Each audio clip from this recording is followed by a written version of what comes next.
السلام عليكم ورحمة الله تعالى وبركاته. أهلا ومرحبا بكم على قناتكم نوال تي في شانيل. نتمنى إن شاء الله هذا الفيديو يلقاكم في أحسن الأحوال. اليوم نشارك معكم وصفتين، وصفة ديال التحلية بالفواكه كتجي لذيذة ومنعشة، تنوعوا بها الموائد الرمضانية ديالكم، أيضا السحور، وتبردوا بها حرارة الصيف وحنا مقبلين إن شاء الله على فصل الصيف. والوصفة الثانية هي عبارة عن مملحات بخبز التورتيلا بدون عجين، ممكن تشريوه جاهز وتحضروا به هاد المملحات، كيجيو لذاذين وحده ألذ من الأخرى. مملحه على شكل سيجار بحشوه لذيذه معلكه، ووصفه الثانيه ديال الكورني بحشوه ايضا لذيذه. بقاو معايا باش تعرفوا على المقادير وطريقه تحضير فرجه ممتعه. بسم الله على بركه الله. غنحتاجو تحضير هاد التحليه. عندي نصف لتر ديال الحليب، عندي 2 معالق كبار عامرين ديال نشا الذره او المايزينا، 2 معالق كبار ديال السكر، عندي هنا كاس لارب ديال الكريمه السائله، ممكن تعوضوها بالياغورت الكريمي بيرلي. بسم الله على بركه الله. غندوز لطريقه التحضير. غادا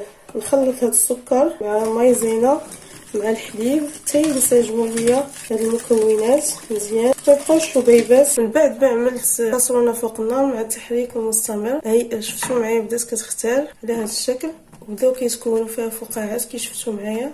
غنطفي عليها نزولها من النار. من بعد ما زولتها من النار ضفت 2 حبات ديال الفرماج مثلث وقشور نصف حامضه او ليمونه، وغنضيف ايضا هاد كاس لاروب ديال الكريمه السائله. انا نخلط بهاد الميكسور بلونجور باش ينسجموا العناصر مع هاد الكريمه ديال الحليب. من بعد ما خلطت المكونات مع الكريمه الحليب، غنحتاج هنا عندي البسكوي، اي نوع البسكوي عندكم. هنا عندي انا بسكوي بودوا. غادا نبدا نصب تقريبا نصف الكاس او الثلث.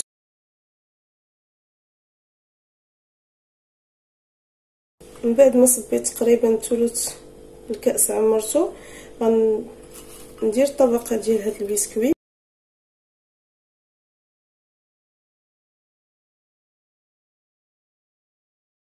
من بعد ما وزعت الطبقه ديال البسكوي، غناخذ عندي هنا دوائر ديال الكيوي مقطعاهم رقاقين كيف ما كتشوفوا. الجوانب ديال الكاس على هذا الشكل غندير تقريبا 3 القطع ديال الكيوي في كل كاس. باش نزيد نثلثهم غادا نصب الكريمه على هذا الشكل كلهم، غنديرهم بنفس الطريقه.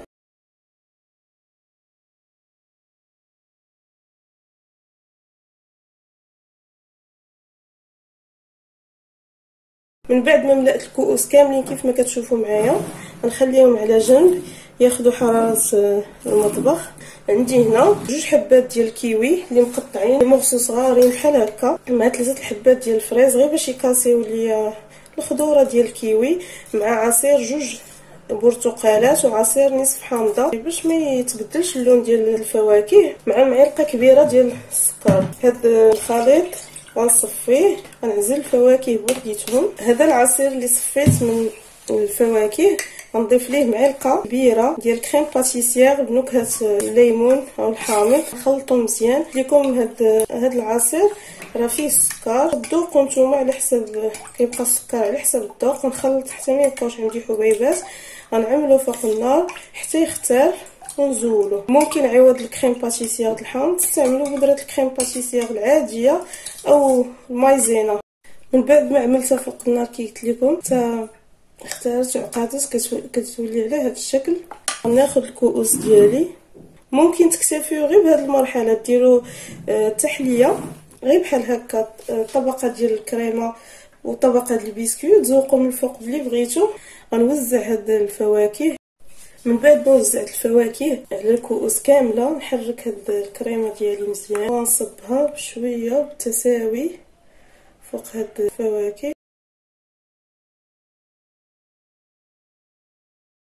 وهذا الشكل النهائي ديال التحليه الرمضانيه اللي شاركت معكم اليوم. كتجي لذيذه بزاف، كريميه، سهله التحضير كيف ما شفتوا معايا. نتمنى ان شاء الله تجربوها، تبردوا بها العطش ديال الصيام، كذلك في حراره الصيف تقدموها لضيافكم. الا عجبتكم الوصفه ما تنسونيش من الدعاء ديالكم خاصه في هذا الشهر المبارك، وتشاركوا معي التطبيقات ديالكم. ودابا ندوزو نحضروا الوصفه المواليه. بسم الله على بركه الله. الحشوه اللي غادا نعمر بها لي سيغار بخبز التورتيلا، عندي هنايا 3 الحبات ديال البورو او بواغو، عندي الربيع قزبر ومعدنوس، عندي الكفته، عندي واحد العلبه ديال شامبينيون معلب. غنضيف توابل وانا كنقول لكم بسم الله. نص معلقه ديال الموطارد، هاد الكفته ديال لاباند، شويه الكركم تقريبا نص معلقه معامر، ملح، الهريسه، سكنجبير، بابريكا، معلقه صغيره ما عامراش ديال القزبر يابس، ثوم بودره، صلصه الصوجا. غندير زيت المائده وغندي هادشي كله يتشحر. من بعد ما شحرت هاد العناصر مزيان غنضيف هنايا تقريبا كاس ونص ديال كريمه الطبخ. غنشحر هادشي شي 2 دقائق. غنضيف رشه ديال الكوزه. من بعد ما زولته من النار شفتو معايا الحشوه كي ولات معلكه. غنضيف تقريبا 100 غرام جبن مبشور وغندوز باش نقرنو في خبز الطورتيلا كي قلت لكم. دابا غنبدا نعمر في هاد لي سيغار خبز الطورتيلا. عندي خبز الطورتيلا، غادي ناخذ هاد الحشوه اللي حضرت معكم وغنبدا نلف.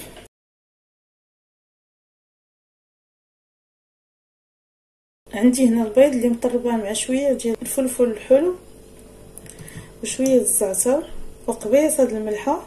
غندهن به هاد الطرف بحال هكا على هاد الشكل.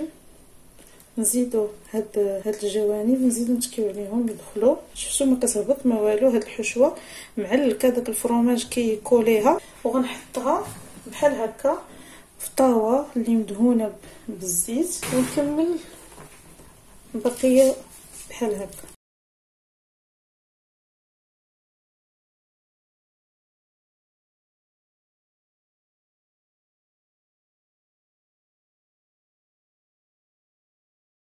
من بعد ما ساليتهم كاملين كي شفتوا معايا بعثهم في طاوه مدهونه بالزيت كيف ما قلت لكم. غندهنهم بالبيض اللي كيت لكم مخلط مع الفلفل الاحمر الحلو وقبصه الملحه والزعتر المجفف. من بعد ما دهنتهم كاملين وحدين نرشهم بحبوب البافو كيف ما شفتوا معايا. هذا ندير فوق منه الحبوب ديال زريعه ديال القرعه منقيه ورشه الزنجلان. من بعد ما دهنتهم كاملين ورشيتهم بحبوب غنبدا ندخلهم الفرن على درجه حراره 170 ياخذوا اللون الذهبي يتحمروا لنا. كنعرفوا كلشي طايب خاصنا يتحمروا ياخذوا اللون الذهبي ويشدوا هاد لافورم ديال السيجار ونخرجوهم. بالنسبه للكورني مالح عندي خبز طورتيلا، هذا القطر ديالو 18 سنتيم. غنشد بحال هكا، نتمنى يكون واضح لكم. غنبدا نلف بحال على شكل مثلث ونسد من هنا على هذا الشكل. شفتوا معايا بحال هكا وندور بشويه تنحصل على شكل كورني على هذا الشكل. هاد الطرف الاخير غنسدوه بشويه مايونيز ونورك عليه بحال هكا. كنحطو على هاد الجهه في الطاوه اللي مدهونه بالزيت.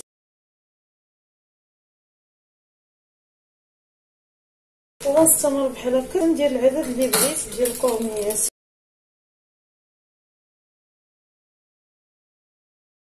عندي هنا شرائح الدجاج اللي غنعمر بهم مقطعين هكا طوالين اللي غنعمر بهم الكورني. عندي معلقه الموطارد نضيف ليها نصف علبه ديال الياغورت الطبيعي، صلصه الصوجا، ثوم بودره، نصف ملعقه ديال الكركم، كزبور يابس تقريبا معلقه، سكنجبير معلقه صغيره، الهريسه، الملح حسب الذوق.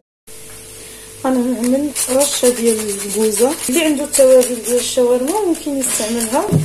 غنخلط هذا الشيء مزيان نخليه، انا ما درتوش اليوم على بكري، نخلطهم ونخليهم على جنب على الاقل واحد نص ساعه حتى ساعه الا ربع.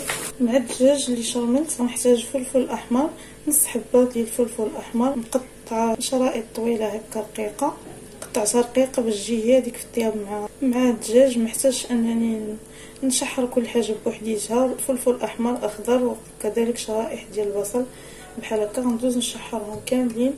غنكتفي بالتوابل اللي ديجا درت مع الدجاج. غنجيب الحشوه ديالي ضفت ليه هنا كورنيشون مقطع رقيق وغنضيف ايضا الجبن وغنخلط هاد الحشوه مزيان. غناخذ هاد الكورنيات ديالي غنبدا نعمر فيهم بحال هكا. شفتوا ندخلو لداخل كنعرفوا داك شريحه ديال اللحم طويله بحال هكا ندخلوها لداخل كيف ما درت انا، وناخذ كميه من الحشوه ونديرها على هذا الشكل.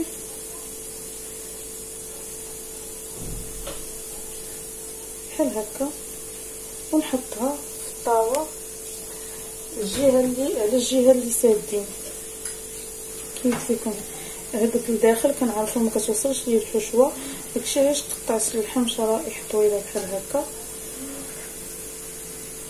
ندخلوه للداخل وناخذ كميه من الحشوه على هذا الشكل. شفتوا معايا المقدار ديال العماره، ما كنديروش حتى الحاشيه مره، قل منها بشي سنتي، نص سنتيم تقريبا. غنعمرهم كلهم بنفس الطريقه.